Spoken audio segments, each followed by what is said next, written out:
జై శ్రీరామ్. అందరికీ నమస్కారం. వెల్కమ్ టు న్యూస్ అఖండ. నేను మీ కస్తూరి శ్రీధర్. మిత్రులారా, మీకు అందరికి కూడా తెలుసు, మనకు రెండు శాశ్వత శత్రు దేశాలు అయితే ఉన్నాయి. అందులో ఒకటి పాకిస్తాన్ అయితే, రెండోది వచ్చేసి చైనా. నిజానికి ఈ పాకిస్తాన్ కావచ్చు, అదేవిధంగా చైనా, ఈ రెండు కూడా సహజమైనటువంటి మిత్ర దేశాలు అయితే కాదు. ఇవి రెండు కూడా తూర్పు అలాగే పడమర లాంటి దేశాలన్నమాట. అసలు ఒక దేశానికి మరొక దేశానికి ఏ విషయంలో కూడా పోలికే ఉండదు. ప్రభుత్వాల పరంగానైనా కావచ్చు, సైనిక పరంగానైనా కావచ్చు, సాంస్కృతిక పరంగానైనా కావచ్చు, మతం ఆధారంగానైనా కావచ్చు, ఏదా అలాగే ఆచార వ్యవహారాల ఆధారంగానైనా కావచ్చు, ఈ రెండు దేశాలు పూర్తిగా విభిన్నమైనటువంటి దేశాలన్నమాట. కానీ వీటిల్ని కలుపుతాంది మాత్రం మన భారతదేశమే. అంటే మన భారతదేశాన్ని బూచిగా చూపిస్తూ ఒక దేశంతో మరొక దేశం అయితే అంటగాగుతున్నాయి. అంటే ఈ రెండు దేశాలు కూడా మన భారతదేశాన్ని ఒక శత్రులాగా చూస్తున్నాయి. ఇక ఈ రెండు దేశాలు విడివిడిగా మన దేశాన్ని దెబ్బ తీయలేవు కాబట్టి ఈ రెండు దేశాలు కలిసి మన దేశం మీద పడియొడుచున్నాయి అన్నమాట. ప్రతి విషయంలో కూడా ఈ రెండు దేశాలు రాజకీయాలే చేస్తున్నాయి. కానీ ఈ మధ్యన ఈ జిత్తులు మారిన అక్కలాంటి చైనా దేశం మనతో స్నేహంగా ఉన్నట్టు నటిస్తుంది. స్నేహం చేయడంలే, స్నేహంగా ఉన్నట్టు నటిస్తుంది. అర్థమవుతుందా? మన భారతదేశం మీద ఎక్కడ లేని ప్రేమనైతే గురిపిస్తుంది. మన భారతదేశాన్ని ఇక నుంచి పోటీదారుగా చూడబోమని, భారత్ను ఒక భాగస్వామిగా చూస్తామని చెప్పేసి చైనా చెబుతుంది. వాళ్ళు చెప్తారు, మనం నమ్ముతామా అంటాలే.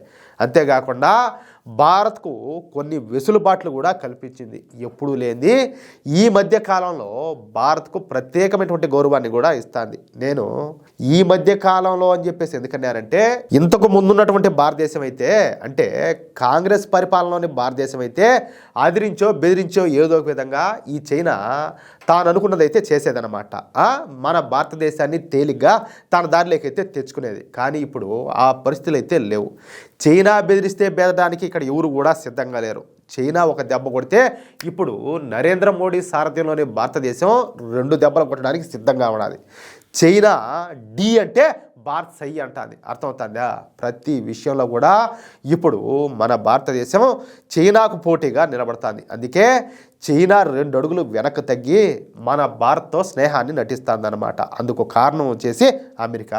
భారతదేశానికి అలాగే అమెరికాకు మధ్య పెరుగుతున్నటువంటి ఈ సాన్నిహిత్యాన్ని దెబ్బతీయడానికి చైనా ఒక వింత వ్యూహాన్ని అయితే అనుసరిస్తుంది. గతేడాది లడఖ్లోని డెప్సాంగ్ అలాగే డేమ్చోక్ ప్రాంతాల నుంచి సైనిక ఉపసంహరణకు అంగీకరించినటువంటి చైనా సరిహద్దుల్లో ఉద్రిక్తతలు తగ్గినట్టు నటిస్తుంది.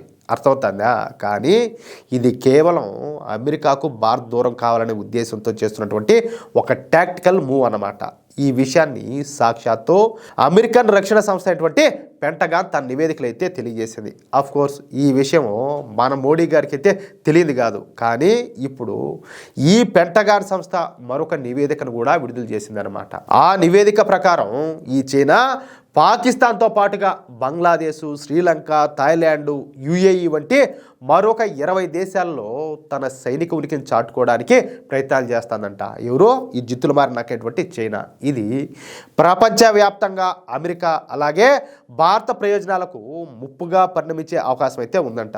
ముఖ్యంగా భారత్ను అన్ని వైపుల నుంచి చుట్టుముట్టడానికి చైనా విశ్వ ప్రయత్నాలను చేస్తుంది. ఈ క్రమంలోనే దక్షిణ ఆసియాలో ఈ చైనా వ్యూహాత్మకంగా పావులైతే కలుపుతుంది. మన భారతదేశంతో సరిహద్దు వివాదాలను తగ్గించుకోవడానికి ప్రయత్నిస్తూ ఉన్నట్లుగా కనిపిస్తూ ఉన్నప్పటికీ కూడా మరోవైపు పాకిస్తాన్తో కలిసి భారత భద్రతను ప్రభావితం చేస్తుందని చెప్పేసి అమెరికా రక్షణ శాఖ అయినటువంటి ఈ పెంటగాను తన తాజా నివేదికలో భారత్ అయితే హెచ్చరించింది. అమెరికా పార్లమెంటుకు సమర్పించినటువంటి ఈ వార్షిక నివేదికలో చైనా పాక్ సైనిక భాగస్వామ్యం గురించి కొన్ని కీలక విషయాలను కూడా ఈ పెంటగాన్ సంస్థ అయితే వెల్లడించిందనమాట. చైనాకు ప్రపంచవ్యాప్తంగా ఉన్నటువంటి ఈ సైనిక భాగస్వామ్యులలో పాకిస్తాను అత్యంత స్థిరమైన అలాగే ముఖ్యమైనటువంటి భాగస్వామ్యం అని చెప్పేసి ఆ నివేదిక అయితే పేర్కొనిందనమాట.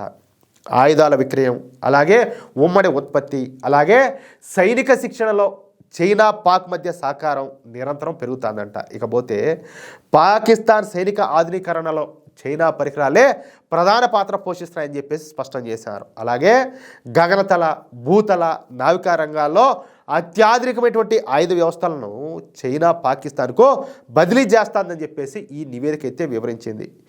ఈ చైనాకు అలాగే పాకిస్తాన్కు మధ్యనటువంటి సంబంధాల వల్ల మన భారతదేశానికి రెండు వైపుల నుంచి అంటే ఉత్తరం వైపు నుంచి అలాగే పశ్చిమ సరిహద్దుల నుంచి ఒత్తిడి పెరుగుతుందని చెప్పేసి ఈ పెంటగాన్ సంస్థ అయితే విశ్లేషించిందనమాట. ఏదైనా సంక్షోభం తలెత్తినప్పుడు భారతదేశం తన రెండు సరిహద్దులను ఏకకాలంలో కాపాడుకోవాల్సినటువంటి సవాలు ఎదురవుతుందని చెప్పేసి హెచ్చరించిందనమాట. భారతదేశాన్ని ఉక్కిరిబిక్కిరి చేసేందుకు చైనా తన ఆల్ వెదర్ ఫ్రెండ్ అయినటువంటి పాకిస్తాన్ను పావుగా వాడుకుంటుంది. చైనా ఇప్పటికే పాకిస్తాన్కు 36 J-10C ఫైటర్ జెట్లను అయితే సరఫరా చేసింది. వీటిల్ని ఈ పాకిస్తాను మన దేశ సరిహద్దులకు సమీపంలో మోహరించడం గమనార్హం. అర్థమవుతుందా? చూడండి, వాటిని అందించింది ఎవరు? చైనా. పాకిస్తాన్ తీసుకొని వాటిని ఏం చేసింది? మన సరిహద్దుల్లో మోహరించింది. అర్థమవుతుందా? పాకిస్తాన్ గడ్డపైన సొంతంగా ఒక సైనిక స్థావరాన్ని కూడా నిర్మించేందుకు చైనా ప్రయత్నాలు చేస్తుందని చెప్పేసి ఈ పెంటగాన్ సంస్థ అయితే వెల్లడించింది. దీని ద్వారా అరేబియా సముద్రం అలాగే హిందూ మహాసముద్రం పైన పట్టు సాధించాలని చెప్పేసి చైనా అయితే భావిస్తుందంట. అలాగే 2024 డిసెంబర్లో చైనా అలాగే పాకిస్తాన్ కలిసి నిర్వహించినటువంటి ఈ ఉమ్మడి కౌంటర్ టెర్రర్ డ్రిల్స్ ఈ బంధం ఎంత బలపడిందో నిరూపిస్తున్నాయి. అర్థమవుతుందా? దీంతో అమెరికా రక్షణ సంస్థ విడుదల చేసినటువంటి ఈ నివేదికతో ఇక భారత ప్రభుత్వం మరింతగా అప్రమత్తమైంది. చైనా అలాగే పాకిస్తాన్లతో ఉన్నటువంటి సరిహద్దుల వద్ద ఈ పెట్రోలింగ్ అంతా కూడా పెంచేసింది. అంతేకాకుండా 100 డ్రోన్ యూనిట్లను మన భారత ప్రభుత్వం ఈ భారతదేశ సరిహద్దుల వద్ద అయితే మోహరించింది. దీంతో పాటుగా ఎప్పుడు అవసరం వచ్చినా సరే వెంటనే సరిహద్దుల వద్దకు వెళ్లేందుకు వీలుగా 3 లక్షల మంది సైనికులను సిద్ధం చేసినట్టుగా వార్తలు కూడా వస్తున్నాయి. మొత్తం మీదైతే మన భారత విషయంలో చైనా ఆడుతున్నటువంటి నాటకం మరోసారి అయితే బయటపడింది. ఇప్పుడు ఈ రెండు దేశాలకు తోడుగా ఈ బొంగులో దేశం ఒకటి జతైంది వాటికి మళ్ళా. చూడండి, అంటే మనం యుద్ధం చేయాల్సి వస్తే ఏకకాలంలో 3 దేశాలతో యుద్ధం చేయాల్సి వస్తుంది. అర్థమవుతుందా? కాబట్టి మన దేశానికి మోడీ గారు ఒక ఉక్కు కవచం లాంటి రక్షణ వలయాన్ని అయితే తయారు చేస్తున్నారు. మనం అవన్నీ తెలుసుకోకుండా మనోళ్ళేమో నోటుకు వచ్చేట్టు కూడా వాగుతూ ఉంటారు. మోడీ ఏం చేస్తాడు, మోడీ ఏం చేస్తాడు అని. ఏం చెప్పాలా? చూడండి, తెలుసుకుంటే అర్థమవుతుంది. నలుగురితో పంచుకుంటే వాళ్ళకు కూడా కొంచెం దీని మీద విషయ పరిజ్ఞానం అనేది పెరుగుతుంది. అట్లా కాకుండా ఉంటే ఇంకెట్లుంటుంది? మిత్రులారా, ఈ న్యూస్ కనుక మీకు నచ్చినట్లయితే ఖచ్చితంగా ఈ న్యూస్ నలుగురికి షేర్ చేయండి. అలాగే ప్రతి ఒక్కరు కూడా మీ యొక్క అమూల్యమైనటువంటి అభిప్రాయాలను కామెంట్ రూపంలో తెలియజేయండి. ఇంకో విషయం ఏంటంటే, ఇంతవరకు మీరు కనుక మన ఛానల్ను సబ్స్క్రైబ్ చేసుకున్నట్లయితే ప్రతి ఒక్కరు కూడా మన ఛానల్ను సబ్స్క్రైబ్ చేసుకోండి, సపోర్ట్ చేయండి ప్లీజ్. జై శ్రీరామ్, జై హింద్.